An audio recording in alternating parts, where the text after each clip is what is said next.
ನಮಸ್ಕಾರ. ಸುಗಮ ಸಂಗೀತಕ್ಕೆ ತನ್ನದೇ ಆದ ತೂಕ ಹಾಗೂ ಹಗುರತೆ ಇದೆ. ಡಾಕ್ಟರ್ ಬಾಲಮುರಳಿ ಕೃಷ್ಣ ಈ ಮಾತು ಹೇಳಿದ್ದಾರೆ. Light music has its own weight and light ಅಂತ. ನನಗೆ ಸುಗಮ ಸಂಗೀತ ತುಂಬ ಪ್ರಿಯವಾದದ್ದು. ನಾನು ಕೆಲವು ವರ್ಷಗಳ ಹಿಂದೆ ಹೆಚ್ಚು ಸುಗಮ ಸಂಗೀತದ ಕಾರ್ಯಕ್ರಮಗಳ ನಿರೂಪಣೆಯನ್ನು ಮಾಡಿದ್ದೇನೆ. ಜೊತೆಗೆ ಒಂದು ರೀತಿ ಆ ಸಂಗೀತ ಕಲಾವಿದರುಗಳ ಸಂಪರ್ಕವೂ ಕೂಡ ನಿರಂತರವಾಗಿರೋದ್ರಿಂದ ನಮಗೊಂದು ರೀತಿ ಸುಗಮ ಸಂಗೀತ ಅಂದರೆ ಸ್ವಲ್ಪ ಪ್ರೀತಿ. ಶಿವಮೊಗ್ಗ ಸುಬ್ಬಣ್ಣ, ಸಿ ಅಶ್ವತ್ತು, ಇವರೆಲ್ಲ ಪರಿಚಯ ಇದ್ದು ಇಂಟರ್ವ್ಯೂ ಮಾಡಿದರೆ ಯಶವಂತ್ ಅಳಿಬಂಡಿ ಜೊತೆ ಬೇಂದ್ರೆ ಕಾವ್ಯವಾಣಿ ಅಂತ ಒಂದು 5 ಕಾರ್ಯಕ್ರಮ ಆರ್ಗನೈಸ್ ಮಾಡಿದ್ದೆ. ಜನವರಿ 31 ಬೇಂದ್ರೆಯವ್ರ ಜನ್ಮದಿನ. ಡಾಕ್ಟರ್ ಬಾಲಮುರಳಿ ಕೃಷ್ಣ ಹೇಳಿರುವಂತಹ ಒಂದು ಮಾತನ್ನ ಇಟ್ಕೊಂಡು ನಮ್ಮ ಆನ್ಲೈನ್ ಕ್ಲಾಸಲ್ಲಿರೋ ಸ್ಟೂಡೆಂಟ್ಸ್ ಎಲ್ಲ ಈ ವಿಷಯದ ಬಗ್ಗೆ ಏನು ಹೇಳ್ತಾರೆ? ನಾನಂತೂ ಹೇಳ್ತಾನೆ, ಐ ಎಂಜಾಯ್. ಅದೇನಾಗುತ್ತೆ, ಕವಿಯ ಕವನಕ್ಕೆ ಜೀವವನ್ನು ತುಂಬುತ್ತಾರೆ ಈ ಸುಗಮ ಸಂಗೀತ ಗಾಯಕರು. ಓಕೆ, ಏನಂತೀರಿ? ಒಬ್ಬೊಬ್ಬರನ್ನೇ ಮಾತಾಡಿಸ್ತೇನೆ. ಮೊದಲನೇದಾಗಿ ನಾನು ನೇತ್ರಾವತಿ ಅವ್ರನ್ನ ಮಾತಾಡಿಸ್ತೇನೆ. ಎಸ್, ನೇತ್ರಾವತಿ ಮೇಡಮ್, ಹೇಗಿದ್ದೀರಿ? ಚೆನ್ನಾಗಿದ್ದೀನಿ ಸರ್. ನನ್ನ ಆತ್ಮೀಯ ಸ್ನೇಹಿತರಿಗೆ ಎಲ್ಲರಿಗೂ ನಮಸ್ಕಾರಗಳು. ಸುಗಮ ಸಂಗೀತಕ್ಕೆ ತನ್ನದೇ ಆದ ತೂಕ ಹಾಗೂ ಹಗುರತೆ ಇದೆ. ಅಂದ್ರ ಪ್ರತಿಯೊಂದು ಸಂಗೀತ ವಿಧಗಳಿವೆ ನಮ್ಮಲ್ಲಿ. ಶಾಸ್ತ್ರೀಯ ಸಂಗೀತ, ಸುಗಮ ಸಂಗೀತ ಅಂತ ಹೇಳಿ. ಅಂದ್ರ ಯಾವ್ದು ಸಂಗೀತ ಶುರುವಾಗುವುದು 7 ಪದಗಳಿಂದ. ಸರಿಗಮ ಪದ ನಿಸ ಅಂತ ಹೇಳಿ ನಾವು ನೋಡ್ತೀವಿ. ಬೇಸಿಕ್ ಆಗಿ 7 ಸ್ವರಗಳಿಂದ ಎಲ್ಲಾ ಸಂಗೀತಗಳು ಶುರುವಾಗುದು. ಮತ್ತೆ ಈಗ ಸಿ ಅಶ್ವಥ್ ಅವರು ಹಾಡಿದ ನಾನಾ ರೀತಿಯ ಸಂಗೀತ ಪದಗಳನ್ನು ಕೇಳ್ತಿರ್ತೀವಿ. ತುಂಬಾ ಖುಷಿ ಕೊಡ್ತೈತಿ. ಮಧುರತೆ, ಖುಷಿ ಸುಗಮ ಸಂಗೀತದಲ್ಲಿ. ಅಂದ್ರ ಒಳ್ಳೇದ್. ಯಾವುದೇ ಮನಸ್ಸಿಗೆ ಕೇಳಿದ್ರ ಎಲ್ಲಾ ಎಂತ ದುಃಖ ದುಮ್ಮಾನಗಳಂತೂ ಹೊರ ದೂಡಿಸುವ ಶಕ್ತಿ ಯಾವ್ದಕ್ಕಿದೆ ಅಂದ್ರ ಸಂಗೀತಕ್ಕಿದೆ ಅಂತ ಹೇಳಿ ಅನಸ್ತದ. ನನಗ್ ತುಂಬಾ ಖುಷಿ ಅನಸ್ತದ. ಎಂತ ದುಃಖಮಯ ಜೀವನ, ಎಂತ ದುಃಖ ಬಂದ್ರನು ಅದನ್ನು ಕರಗಿಸಿ ನಮ್ಮನ್ನು ಸಂತೋಷ ಭರಿತವನ್ನಾಗಿ ಮಾಡುವುದು ಯಾವುದು ಅಂದ್ರ ಸಂಗೀತ ಅಂತ ಹೇಳಕ್ ಇಷ್ಟ ಪಡ್ತೀನಿ. ಧನ್ಯವಾದಗಳು ಸರ್ ಅವಕಾಶ. ಎಸ್ ನೇತ್ರಾವತಿ, ನಮಸ್ಕಾರ. ಮದನ್ ಕುಮಾರ್ ಈ ವಿಚಾರದ ಬಗ್ಗೆ ಏನ್ ಹೇಳ್ತಾರೆ ಕೇಳೋಣ. ಎಸ್ ಮದನ್ ಕುಮಾರ್. ಎಲ್ರಿಗೂ ನಮಸ್ಕಾರ. ಸುಗಮ ಸಂಗೀತ ಅಂತಂದ್ರೆ ನಮ್ಗೆ ಗೊತ್ತಿರಂಗೆ ಅದು ಭಾರತದ ಒಂದು ಡೀಪ್ ರೂಟೆಡ್, ಅಂದ್ರೆ ಭಾರತ ಎಷ್ಟು ಇತಿಹಾಸ ಇದೆಯೋ ಸುಗಮ ಸಂಗೀತಕ್ಕೂ ಅಷ್ಟೇ ಒಂದು ಇತಿಹಾಸ ಇದೆ. ಇದು ಯಾವ್ದೋ 100-200 ವರ್ಷದ ಇತಿಹಾಸ ಅಲ್ಲ, ಇದು ಸಾವಿರಾರು ವರ್ಷದ ಇತಿಹಾಸ. ಅದು ಎಂತ ಮನುಷ್ಯನಲ್ಲೂ ಬದಲಾವಣೆ ಮಾಡುವಂತ ಶಕ್ತಿ ಈ ಸುಗಮ ಸಂಗೀತಕ್ಕಿದೆ. ನಾವೇನೋ ಬೇಜಾರಾಗಿರ್ತೀವಿ ಅಥವಾ ಏನೋ ಒಂದು ನಾವು ಡಿಪ್ರೆಸ್ ಆಗಿರ್ತೀವಿ, ಏನೋ ಒಂದು ಸೋತಾಗ ಆ ಮ್ಯೂಸಿಕ್ ಅನ್ನು ಕೇಳಿದ್ರೆ ಅದ್ರಲ್ಲಿ ಏನೋ ನಮ್ಮಲ್ಲಿ ಒಂದು ಬದಲಾವಣೆ ಬರುತ್ತೆ. ನಮ್ಮ ಯೋಚನೆ ಕೂಡ ಮೊದಲು ಮಾಡುವಂತ ಒಂದು ಶಕ್ತಿ ಈ ಸುಗಮ ಸಂಗೀತಕ್ಕಿದೆ. ಆಮೇಲೆ ಎಂತ ಮನುಷ್ಯನ ಬದಲಾವಣೆ ಮಾಡುವಂತ ಸಾಮರ್ಥ್ಯ ಈ ಸುಗಮ ಸಂಗೀತಕ್ಕೆ ಇರುತ್ತೆ. ಹಂಗಾಗಿ ಇದು ಸಂಗೀತ ಒಂದು ಬಹಳ ಇಂಪಾರ್ಟೆಂಟ್ ಅಂತ ನನ್ಗನ್ಸುತ್ತೆ. Thank you. Good, very good. Madan Kumar, ತಮ್ಮ ಅನಿಸಿಕೆಯನ್ನು ಕೂಡ ತಿಳಿಸಿದ್ರಿ, ತುಂಬಾ ಚೆನ್ನಾಗಿತ್ತು. ಈಗ ಗೀತಾ ಅವ್ರಿಗೆ ಏನ್ ಹೇಳ್ತಾರೆ ಈ ವಿಚಾರದ ಬಗ್ಗೆ ಕೇಳೋಣ. Yes, over to Geetha. Sir ನಮಸ್ತೆ. ಸುಗಮ ಸಂಗೀತಕ್ಕೆ ತನ್ನದೇ ಆದ ತೂಕ ಹಾಗೂ ಹಗುರತೆ ಇದೆ. ಖಂಡಿತ ಸರ್. ಆ ಸುಗಮ ಸಂಗೀತ ಅನ್ನೋದು ಒಂದು ಸಾಕ್ಷಾತ್ಕಾರ ಇದ್ದಂಗೆ. ಅದು ಅಂದ್ರೆ ಈ ಸಂಗೀತ ಕೇಳ್ತಾ ಇದ್ರೆ ಹಲವಾರು ಕಾಯಿಲೆಗೆ ಒಂದು ಚಿಕಿತ್ಸೆ ಅಂತಾರಲ್ಲ ಸರ್, ಆತರ ಎಷ್ಟೋ ಜನಕ್ಕೆ ಥೈರಾಯ್ಡ್ ಇರೋದು ಆ ಸಂಗೀತ ಹಾಡೋದ್ರಿಂದ ಆ ಥೈರಾಯ್ಡ್ ಅನ್ನೋದು ಕಾಯಿಲೆ ವಾಸಿಯಾಗಿದೆ ಅನ್ನೋದು ಉಂಟು. ಹಾಗೆ ಒಂದು ಸಂಗೀತ ಸದಾ ಕೇಳ್ತಾ ಇದ್ರೆ ಒಂದು ಧನಾತ್ಮಕ ಒಂದು ಪ್ರಭಾವ ಉತ್ಪತ್ತಿ ಆಗುತ್ತಂತೆ ಸರ್. ಆಮೇಲೆ ನಮ್ಗೆ ಯಾವುದೇ ಒಂದು ಕಾಯಿಲೆ ಇರ್ಲಿ, ಒಂದು ಬೇಸರ, ಖಿನ್ನತೆ, ಒತ್ತಡ ಯಾವುದೇ ಒಂದು ಇದ್ರುನು ಆ ಒಂದು ಸಂಗೀತ ಕೇಳಿದ್ರೆ ಅದೆಲ್ಲ ಒಂದು ಮಾಯ ಆಗಿ ಒಂದ್ ಯಾವುದೋ ಒಂದು ಲೋಕಕ್ಕೆ ಕರ್ಕೊಂಡು ಹೋಗುವಂತಹ ಶಕ್ತಿ ಆ ಒಂದು ಸಂಗೀತಕ್ಕಿದೆ. ಹಾಗೆ ನಮ್ಮ ಕೆ.ಎಸ್. ನರಸಿಂಹಸ್ವಾಮಿ ಅವರು ಒಂದು ಕವನ ಒಂದು ಸಂಗೀತ ರೂಪದಲ್ಲಿ ಹೇಗಿದೆ ಅಂದ್ರೆ, ಒಬ್ಬ ಹುಡುಗನ್ನ ಒಂದು ಶಾಲೆಯಲ್ಲಿ ಇದನ್ನ ಓದಪ್ಪ ಅಂದ್ರೆ ಆ ಹುಡುಗ ಸುಮ್ನೆ ಒಂದಿರಳು ಕನಸಿನಲ್ಲಿ ನನ್ನವಳು ಕೇಳಿದೆನು ಚಂದ ನಿನಗಾವುದೆಂದು ಅಂತ ಒಂದು ಪಾಠ ಓದದಂತೆ.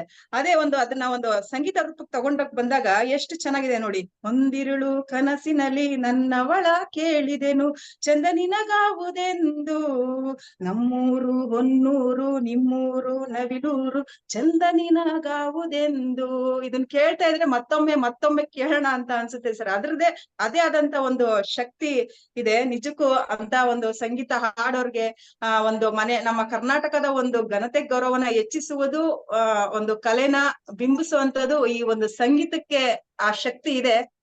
ಖಂಡಿತ ಸರ್. ಧನ್ಯವಾದಗಳು. Okay Geetha, thank you very much.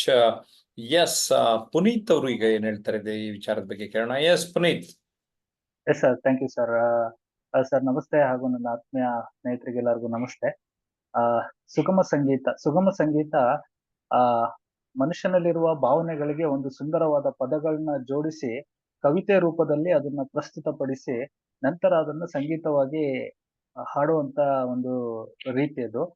ಸಂಗೀತದಲ್ಲಿ ತೂಕ ಮತ್ತು ಹಗುರತೆ, ಅದರಲ್ಲಿ ಯಾವ ರೀತಿಯಾದ ಒಂದು ತೂಕ ಇದೆ, ಹಗುರತೆ ಇದೆ ಅನ್ನೋದ್ರ ಬಗ್ಗೆ ಮಾತಾಡ್ಬೇಕಾದ್ರೆ ಅದರಲ್ಲಿ ಎಷ್ಟು ಆ ಸುಗಮ ಸಂಗೀತದಲ್ಲಿ ಜೀವನದ ಅರ್ಥಗಳು ಅಡಗಿರುತ್ತದೆ. ತಮ್ಮ ಕೆಲವು ಜೀವನದ ಪಾಸ್ಟ್ ಎಕ್ಸ್ಪೀರಿಯನ್ಸ್, ಅವರ ಅನುಭವಗಳು ಮತ್ತೆ ಜೀವನದ ಎಷ್ಟು ಅರ್ಥಗಳು ಅಡಗಿರುತ್ತದೆ. ಮತ್ತೆ ಹಗುರತೆ, ಯಾವುದೇ ಒಂದು ಸುಗಮ ಸಂಗೀತವನ್ನ ಅತಿ ಒಂದು ಸುಂದರವಾದ ಪದಗಳಲ್ಲಿ ಜೋಡಿಸಿ ಅದನ್ನ ಸುಮಧುರವಾಗಿ ಕೇಳಿದಾಗ ಮನಸ್ಸಿಗೆ ಒಂದು ಶಾಂತಿ ಹಾಗೂ ನೆಮ್ಮದಿ ಅದು ಸಂಗೀತ ಕೊಡುತ್ತದೆ.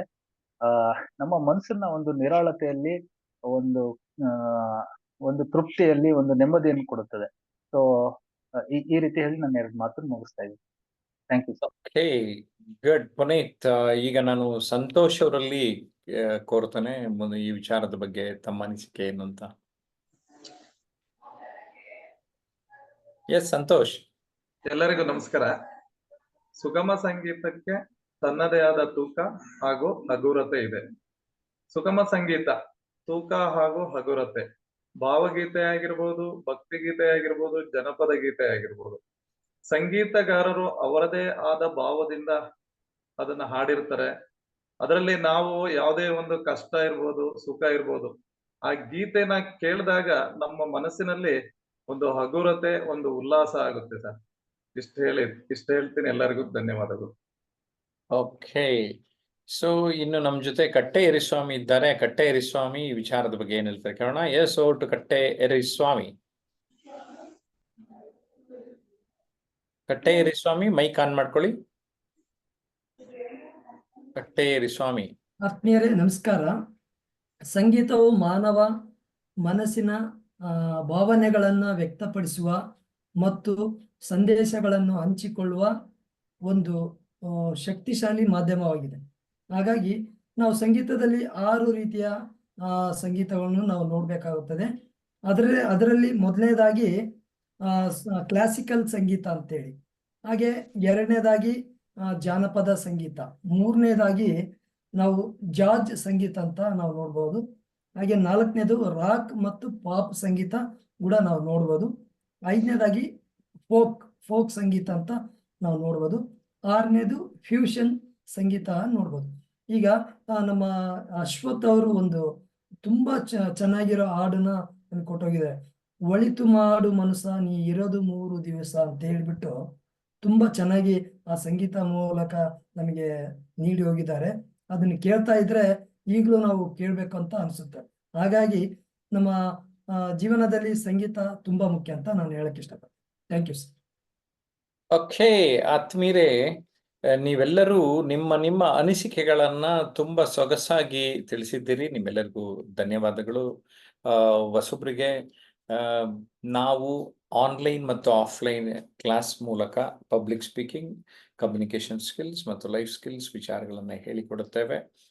ಸುಗಮ ಸಂಗೀತ ನಿಜವಾಗ್ಲೂ ನಮ್ಮ ಗಾಯಕಿಯರು ಈ ಕ್ಷೇತ್ರವನ್ನ ವಿಪುಲವಾಗಿ ಬೆಳೆಸಿದ್ದಾರೆ ಅಂತ ಈ ಸಂದರ್ಭದಲ್ಲಿ ಹೇಳ್ತಾ, ತನ್ನದೇ ಆದ ಒಂದು ತೂಕ ಹಾಗೂ ಹಗುರತೆಯಿಂದ ಡಾಕ್ಟರ್ ಬಾಲಮುರಳಿ ಕೃಷ್ಣ ಅವರು ಏನ್ ಹೇಳಿದ್ದಾರೆ ಅದನ್ನ ನಾವು ಕೂಡ ಎಲ್ಲ ಒಪ್ತೀವಿ ಅಂತ ಹೇಳ್ತಾ, ನಿಮ್ಗೇನ್ ಅನ್ನಿಸ್ತು ಈ ಮಾತುಗಳನ್ನ ಕೇಳಿದಾಗ ಅನ್ನುವಂಥದ್ದನ್ನ ನೀವು ಗಮನದಲ್ಲಿ ಇಟ್ಕೊಳ್ಳಿ.